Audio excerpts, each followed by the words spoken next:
Bem, veja só, a colega aqui, ela falou o seguinte: os Estados Unidos não quer criar um caos mundial e foder a economia para fascistar o mundo. É a tese que eu tenho advogado, que uma das alternativas é tentar ganhar o mundo como se fosse um fascismo internacional. Não é a mesma coisa que fascismo. É um fascismo do século XXI, fascismo internacional. Na medida em que todos são forçados a escolher, é existencial, ou é lá ou é cá, apelar para a cultura. Porra, mas você tem que ficar do lado de cá, afinal nós somos cristãos. Certo? É o que eu estou dizendo. É precisamente o que eu estou dizendo. Ou seja, você vai pressionando as políticas internas.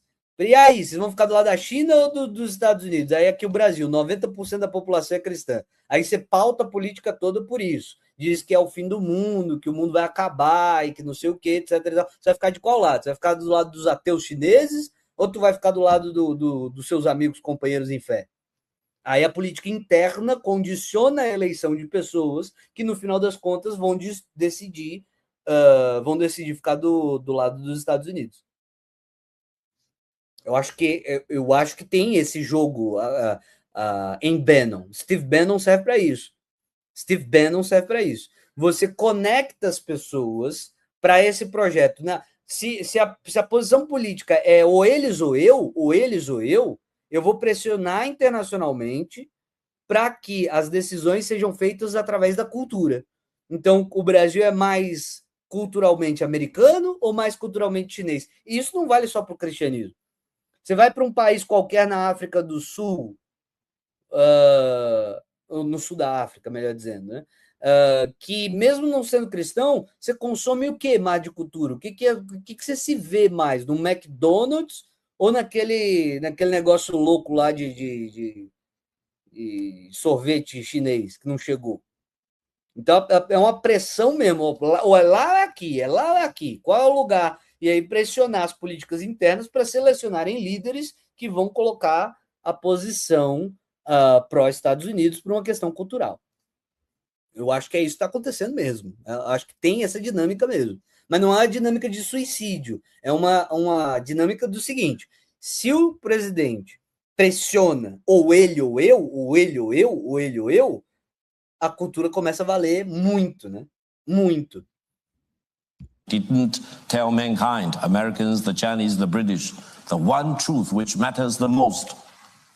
If you apply destined for war scenario, most likely hot war, not cold war, you are indulging in a fantasy and fallacy because you cannot simply analyze cases of conventional war and derive at your conclusion and try to apply that to China and the United States, which are two of the most important nuclear power. Eu também acho que é importante, o Vinícius falou, eu acho que os Estados Unidos têm mais chance de ser vencedor do que a galera costuma dizer. Eu não vejo esse colapso que pregam, não. Eu também acho prudente não dar como vitória ganha. Tem uma galera pesada que dá como vitória ganha. Por isso que eu fico falando sobre os assuntos. Porque se a vitória tivesse ganha, aí tem uma galera que claramente funciona assim. Acha que tá ganho já, que os Estados Unidos vai cair, é só a gente ficar divulgando o quanto que eles são uns merda e tal. Aí assista esse vídeo aqui do fulano de tal, que está dizendo como os Estados Unidos não têm a menor chance, como ele foi derrotado, como ele vai perder. Aí a gente vai ficar repetindo para alimentar a moral do time, né? A moral do time, para quando cair a gente também vir com a força toda e fazer alguma coisa, né? Vamos lá. I came up with my own theory, not to shock you. My theory is inevitability of peace between China and the United States. The United States is not in a position to impose a war on China. Hot war or cold war? No, they will not be able to do that. If they do that, they will not win.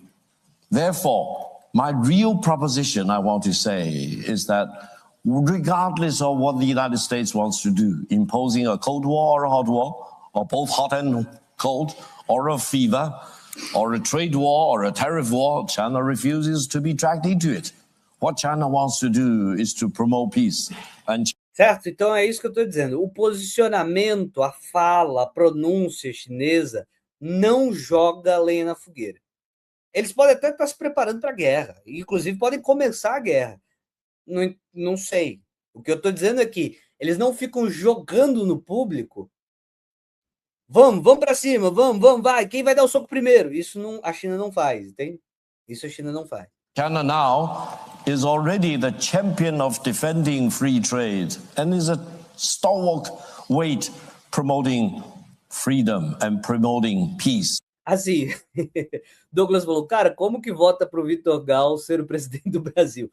Vamos fazer assim, vamos fazer pelo menos uma eleição de internet para que pelo menos ele seja mais ouvido do que o Suetin. Vamos torcer. Vamos fazer essa eleição aí. Melhor Vitor Gal do que Suetin. Vamos combinar? So we are lucky because there is one country where I came from which refuses the Cold War or the Hot War, and we believe only in the inevitability of peace. In that sense, I kind of share my views more with the opposition side. It's kind of a split of personality or split of my loyalty. But I'm ready to take that risk because what I want... Você viu, né? Ele defendendo, exatamente, a China comunista defendendo o livre mercado e os Estados Unidos indo contra. Engraçadíssimo. To advocate is the inevitability of peace. Thank you very much.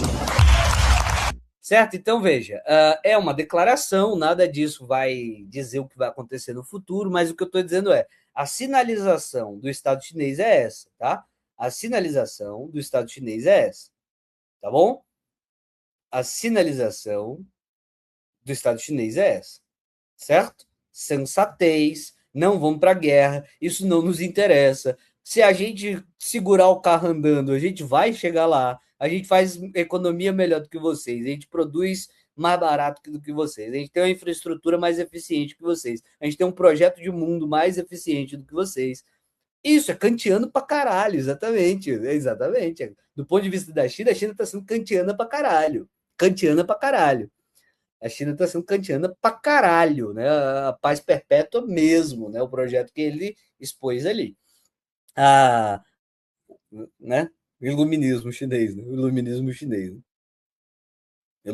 chinês. Então, veja bem. Tem como assim, kantiano, Gustavo? Tem um livro do Kant que se chama A Paz Perpétua, em que ele fala que o aumento do mercado global e etc e tal serviria para diminuir as tensões e etc, e etc, e etc. Ele está simplesmente repetindo, é o iluminismo confucionista.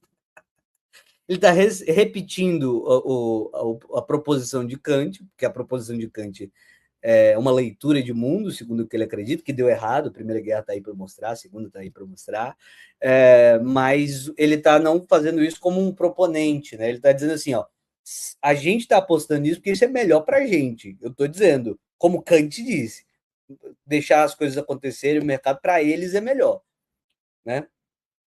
O motivo é claro.